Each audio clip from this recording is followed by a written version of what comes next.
What a game that was. I mean, well, where do we start with this one? Had pretty much everything in it, really. Welcome to Up the Villa podcast.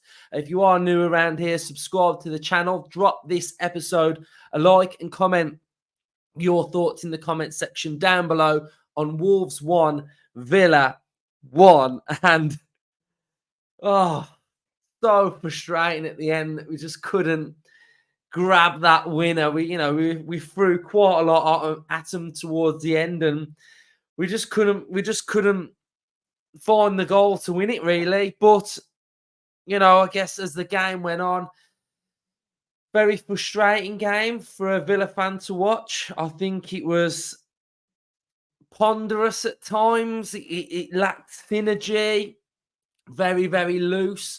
Passing was off today. Lacked a bit of cohesion. Just looked a bit unbalanced, I felt. And that's my overriding thoughts on Villa's overall performance, really. I think coming away from the Molineux with a point, our first point of the season after the basis of that game, fair-ish, really. I think Wolves, played really well in that game. They sort of did the exact game plan that they needed to do to get something out of the game. So from a Wolves point of view, I think they played quite well against us. But from a Villa's point of view, we just weren't at our best today, was we? I think that's clear for any Villa fan to see today, that we were just not really at it. We weren't fluid.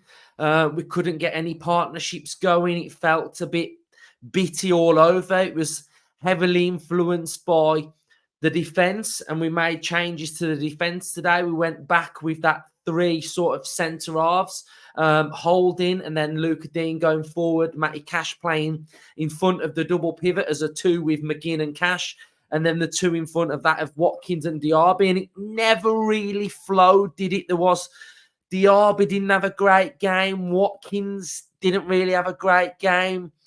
The midfield in front of the double pivot was bitty.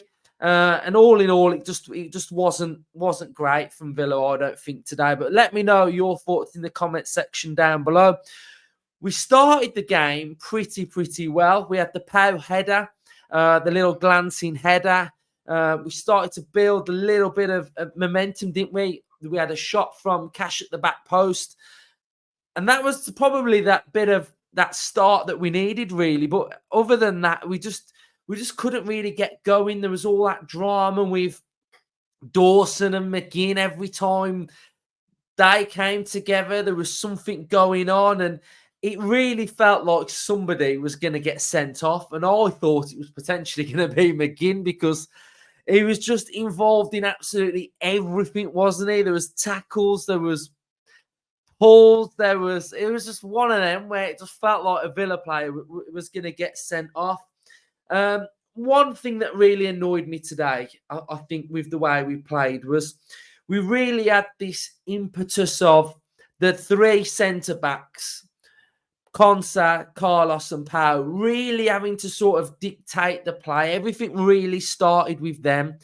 I'm okay at times when they slow it down and then they sort of pop it off, but it just felt like the balls today, that they were sort of slowing it all down. They would play a pass into midfield and it would be like a 1v1. It would go into, say, a Luiz or a Kamara's feet, and they would nick it off us, and then on transition, they would build and they would attack us. And like I said in the match preview, that if you give them front three for Wolves, Cunha, Hwang and Neto, chance to break, they'll pose problems. And we saw that too many times. And I just felt it was Villa being really loose today that invited Wolves then back onto us. And in that transition area, that's for me where we had an absolute mare in this game. We just weren't popping the ball off, and it wasn't free flowing. It wasn't 4, 5, 6 passes. It just felt like it was a breakdown after that first pass went in.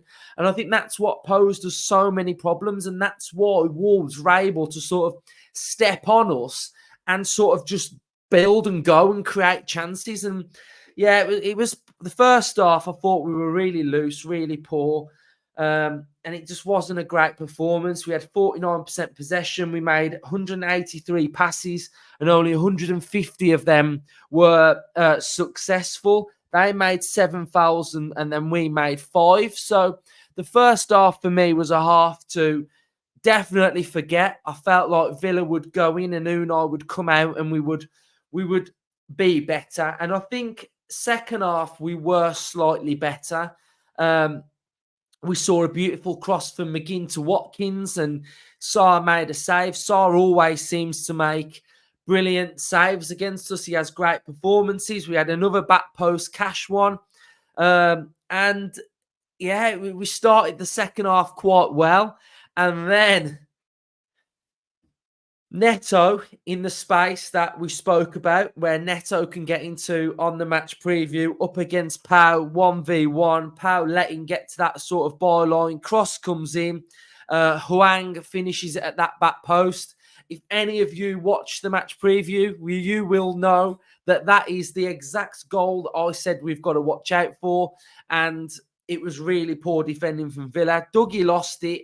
Pau should have got the ball off Neto to start with, or he should have just fouled him in that area outside the box. You know, he was so far out from the box, and it was just really, really poor defending. But then Pau sort of saves himself, doesn't he? He undoes the poor work that he did for that goal, and you know, it was a real nice finish from him. It was a great cross that went in. Pau sort of back post. We had a bit of an overload. Great finish, and it's 1-1, and you're sort of like, right, we're back in the game now. Let's get our heads down and just sort of grind and just grow into this and pose them more problems. But it was just, again, really bitter. You know, Luis had his hands on someone, and possibly you just can't raise your hands, can you? And I think he's very, very lucky to still be on the pitch, because you raise your hands on someone and on another day he sees red. Semedo was clean through offside. Kalajic puts a beautiful ball into Neto, and Martinez makes a wonderful save. So, you know, they were putting us under more pressure, weren't they? Couldn't get a grip on it. And then we started to grow when Lamina got sent off. I mean, just before that, I felt like Watkins could have had a penalty. I felt like, for me, that's a penalty. I know Wolves had one when Kamara stepped inside. I don't think that was a penalty, but I think this could have been and should have been a penalty for Watkins when Doherty had his hands on Watkins as he was about to shoot. How's that not a pen? How is that not a penalty? Lamina gets red card. Zaniolo nicks one just wide at the end. Watkins, last kick of the game, header onto the post. You know, so with those two big chances at the end of the game, Zaniolo and Watkins, we probably should have won it at the end. But Wolves did have chances as well. I don't know what to think. I don't know where I think who should have won, who deserved the point. But yeah, I mean, for Villa not to be at it, for Villa not to be at our free-flowing self, for us to play not the best, in my opinion, I think to come away with a point probably is a good result for Villa, having not played at our best. So I think now that puts us on 16 points. I think we're still in 5th place. So, you know, you would take 16 points going into the second international break. But yeah, it just didn't click for me, which I think would probably be my overriding thoughts. But, you know, I guess in years gone by, we probably lose that game. So, yeah, no injuries. Good to see Kamara back. Good to see Diaby back. Rest them legs now, and then get ready for the next phase after the international break. But you know, we created enough chances to win the game. We just couldn't put them away. I felt like when Zaniolo came on, he grew into the game a little bit, and he looked a real problem. He just that physicality, what we needed. I think we just lacked that at times today. I think with McGinn getting a yellow quite early, probably stifled McGinn's combativeness in the game. But Wolves aren't a great team, are they? They're not a great team at all, really. I think my overriding thoughts is we were really poor, and I think they probably will come away and think that they played quite well, and I think that just shows where both teams are at the minute. So, yeah, frustrated that we didn't get the win. Happy that we got a point. Positive, the points tally keeps ticking over. He changed the system a little bit. I don't think it kind of gave us that foothold in the game, which we probably needed and we were probably looking for. But, you know, all in all, point at the Molineux. We normally lose there, so I'll take it. So I want to see what you guys have got to say. Let me know in the comment section down below what your thoughts were on this game. Ever since I've worn this top, we haven't lost a game. So I think we are in the 4th game now. So I cannot not wear it on a match day because we haven't lost the game. So a bit of a sort of lucky top, I guess, now. But we move on now into the West Ham game. We've got a little bit of a break with the internationals, and we go again at home. And it was great to see Carlos on the pitch as well. So like I say, let me know your thoughts. Subscribe to the channel if you are new. We'll have player ratings out later on tonight as well. So cheers everyone for watching. Up the Villa.